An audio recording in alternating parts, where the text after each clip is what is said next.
عليكم ورحمة الله وبركاته. اللهم صل على سيدنا محمد وعلى آل Muhammad.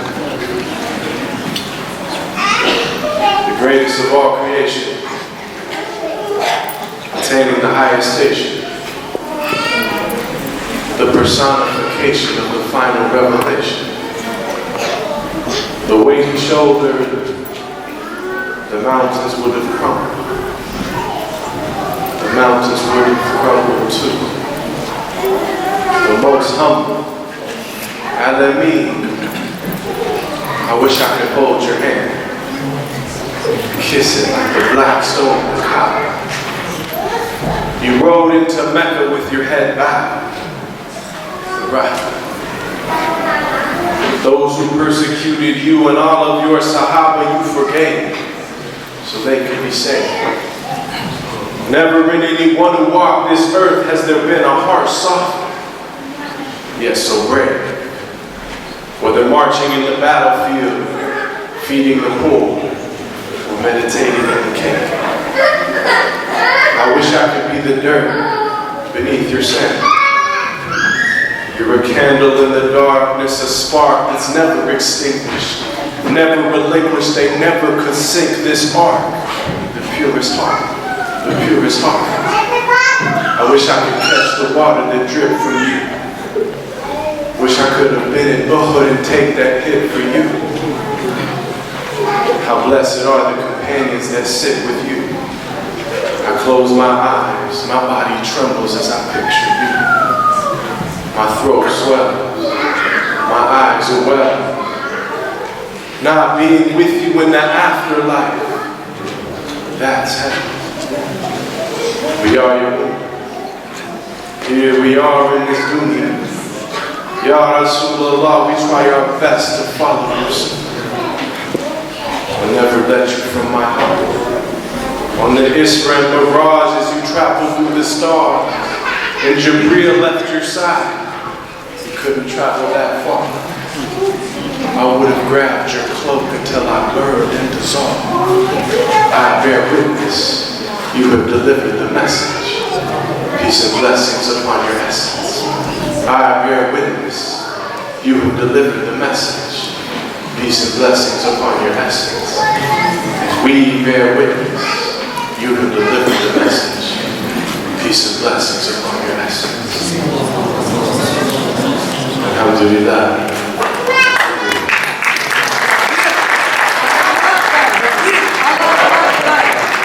Alhamdulillah that, as our brother mentioned, everywhere that the message of the Prophet ﷺ reached across lands and seas, it brought up human beings that praised him in their native tongue.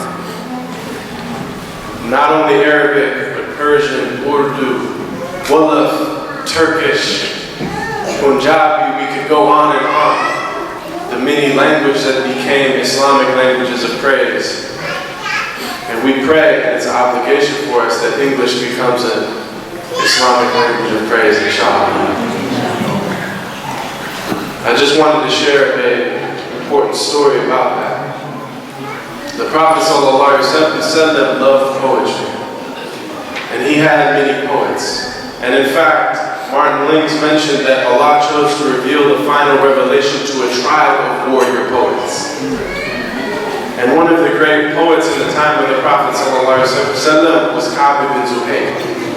And his father was a great poet, and one of his poems was hanging upon the Kaaba. And that was the Billboard charts of those days. Ka'b was one of those who defended what he thought was defending his ancestors when he saw the message of the Prophet ﷺ dividing his people. But what happened is he was insulting the Prophet ﷺ, thinking he was actually defending his forefathers. And of course, the Prophet didn't mind. You could say whatever you wanted, but the Sahaba, it was a different thing. The Sahaba loved the Prophet ﷺ more than their mother and fathers. And we know if you were to insult maybe you could let it slide. But what if someone said something about your mother? What you say? So that's how they were for the Prophet sallallahu alaihi wasallam. And so as the Muslims got stronger, Ka'b was concerned that his life was in danger for what he had said. So he went to his tribe and he said, will you defend me against the Muslims? And they said, we don't want anything to do with it. They were afraid too. And then he saw that the whole ethos of the Jahiliyyah, that we stick together, was a lie. And he started to see that the message of the Prophet was actually calling them back to their forefather Ismail and Abraham. So he went to Medina in disguise because he was afraid if the Sahaba saw him, he would be in trouble. And he came into the gathering of the Messenger sallallahu alaihi wasallam and he said, Ya Rasulullah, if I bring you Ka'b, will you forgive me? What do you think the beloved said? He said, of course. So then he jumped up and he said, I am Ka'b. And the Sahaba jumped up like, there he is, get him. But the Prophet ﷺ stopped and said, let him be. And so Ka'b recited a poem that he had written for the Prophet ﷺ that begins, Ben Su'ad. It's very famous and we still have it. And after he finished that poem to the Prophet ﷺ, the Prophet removed his cloak, his burda, and he enveloped Ka'b in it. He wrapped it around him. As if to say, you're forgiven in this world and the next. And so it is the hope. And when Imam Busiri recited his poem, it was intending to be like Ka'b under the Prophet ﷺ's burda, his cloak. And every poet that writes in every language praising the Prophet ﷺ writes with the intention that we be enveloped in the Prophet's cloak ﷺ. And everyone that listens to the poet praise the Prophet ﷺ is also intending that. And we all intend that we're under the Prophet's cloak ﷺ in this world and the next world. And we have not had a high enough opinion of the Prophet ﷺ and the one that sent him. We don't believe and understand that we are under his very cloak in this very gathering. Can you imagine one who was the gentlest of men, while being the most brave and just of all men? One who conquered all desires of self that make men weak, who granted all who asked him precisely what they seek, whom only jewels poured out his mouth whenever he would speak, who was the gem amongst the stones of men who shine unique. A selflessness and generosity that some would say was merely until they'd seen the lovers of his way, who used to mend his sandals and used to patch his clothes, who used to serve his family whenever he was home, who had a noble shyness, not gazing long upon a face, who honored all he ever met, be they king or be they slave, who always found himself at home the most amongst the poor, who never angered for himself, but only for his Lord. Always just, always truthful, conscious of the one, even if it brought discomfort to himself and those he loved. A satiated stomach his whole life was rarely felt, not due to power, but preference of others to himself. Who knew the time of day by sun and the direction by the stars, who would walk amongst his enemies without a single thought. Devoid of any lower self, just humble and serene, eloquent but not verbose, which is precisely what he means.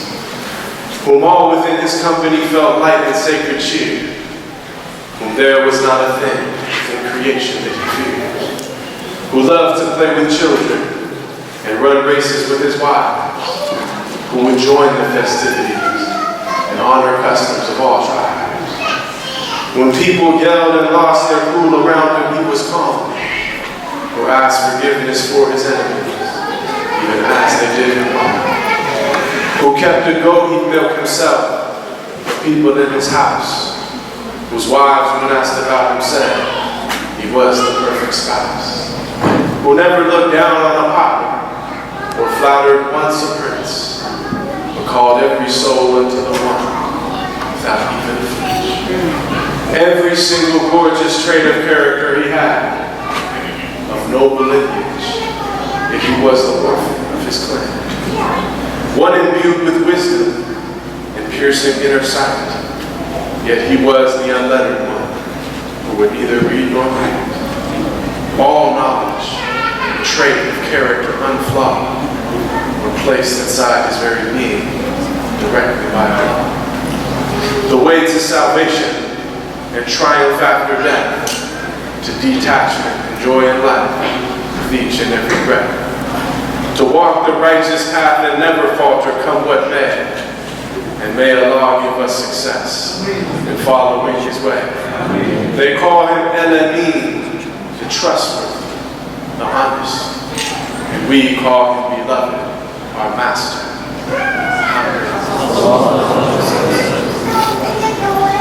What I wouldn't give to be a tear that fell from your eye and dripped down that cheek which left the sun eclipsed, and then to hang from your blessed lip as you supplicate for mercy's gift.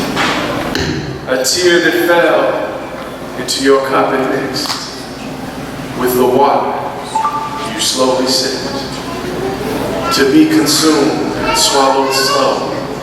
To quench your thirst, I give my soul. To nourish you, and then to flow through your blessed body, flesh and bones. As you walked, and as you prayed, as you stood, and as you lay, as you sat beneath the shade of those blessed palms, bearing Medina's dates, as you circled the Kaaba drapes and told your Lord, Labbaik, Labbaik. Here I am, here I've come. I do not act for anyone, but for you to serve your will. I am ready, and you the middle. I submit, I submit. Don't leave me to me for a second split. Tears flow like water from your fingertips, and revelation from your blessed lips. Your blessed lips, your blessed hands that kindly sift through desert sand, that firmly raise and purely praise, and gently caress the orphan's face, that kindly give the hungry bread, though you yourself remained unfed. When besieged and struck, you bled.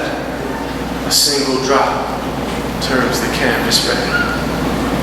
As you slept on a palm mat bed that marked your back, indenting lines, causing those who loved you to cry, Ya Rasulullah. Kings sleep in feather beds on high, but on the dusty floor you chose to lie. And from your tongue came the reply, to them this world, and to us the afterlife. And after breath escaped your lungs, when you knew your time had come, Medina's teardrop rivers run, and Bilal could not move his tongue. For how could he call to the mosque for prayer without you in front, standing there? It was a weight too great to bear, as sounds of mourning filled the air. We are yours, we are yours. We pray to meet you at heaven's door, to smell perfume straight from your pores. Nothing more. Nothing. There is nothing in this world that we ask for but to see your smiling face greeting us at heaven's door. Nothing more.